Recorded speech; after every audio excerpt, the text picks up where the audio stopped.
Welcome, Rebecca Berman from Dominion Hospital, and glad to have you on Health Focus. Thank you.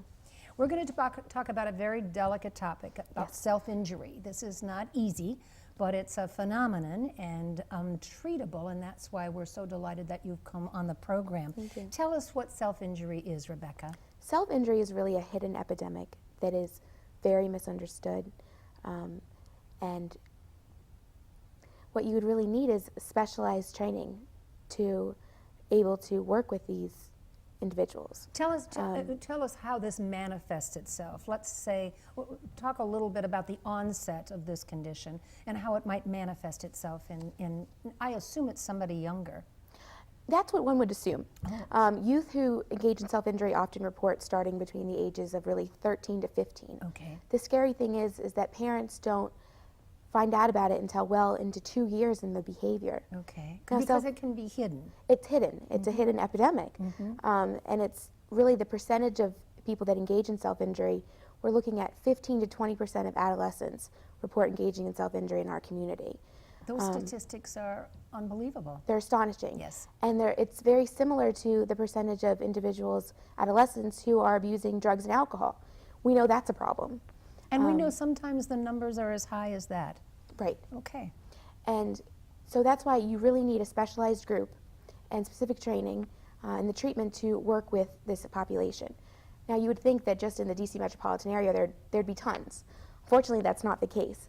HCA Dominion Hospital, you were just referring to, is actually the only hospital in the area that offers a specific track for the treatment of self-injury, inpatient and in the partial hospitalization program. And in my private practice at Columbia Associates, we offer an outpatient group for people who are trying to lead a life free of self-injury. So this is all part of the definition, it's part of the diagnosis, it's part of the prognosis, treatment, and what we have available here through Dominion or resources here in Northern Virginia are systems that support all of these parts of self-injury. Let me go back to the definition of self-injury for a minute. Self-injury is really the physical means of harming oneself to the extent of tissue damage, but not with the intent of suicide. I would love to have you talk about self-injury versus suicide. Sure, definitely. Self-injury, you commonly see it as cutting. People often do burning, picking at skin with pins, head banging, biting on oneself, chewing on oneself. People go as far as breaking bones on purpose, amputation. The idea and desire under self-injury is for a temporary release. I've heard that, read that in articles, and I'm not sure I understand it. There's a painful, you do something painful to yourself, and in that you are ceasing or finding to cease a pain in you. Yes, and really that's one of the main reasons that people self-injure, is to literally get out or to release the uncomfortable emotions that they're feeling inside. Okay. So it's uncomfortable emotions as opposed to an undiagnosed mental disorder. When Oftentimes there is an underlying undiagnosed bipolar could result in some depression, self-injury. anxiety, OCD, all sorts of. So it's complicated. It is very complicated. The fact of the difference between self-injury and suicide is that self-injury is a temporary release. Suicide is a permanent release, and that's a means to an end. The self-injury is a means to getting by. Is it the, if not treated, commit suicide, or is that a correlation that can be made? People that are self-injuring are more at risk of suicide attempts. Okay. And without treatment, obviously, those risks increase. Okay. Now, there's the understanding, and a lot of people who self-injure report that if I didn't self-injure, I would suicide. I would kill myself. And so the concern is, if we stop the self-injury, will they suicide? And what we find is that with really intense, specific treatment, they go on to live much healthier, happier lives. A lot of times I have heard, and is this the myth, that self-injury is a method of gaining attention? Definitely a myth. The functions of self-injury, so we had talked about the actual release of this underlying emotion.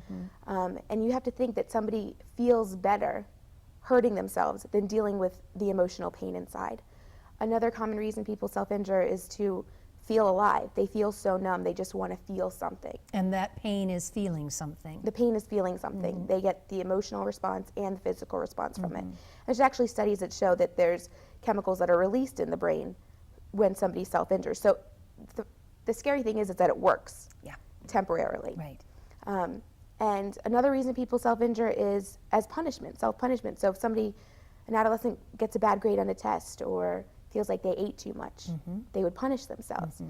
Now the question, do they do it for attention?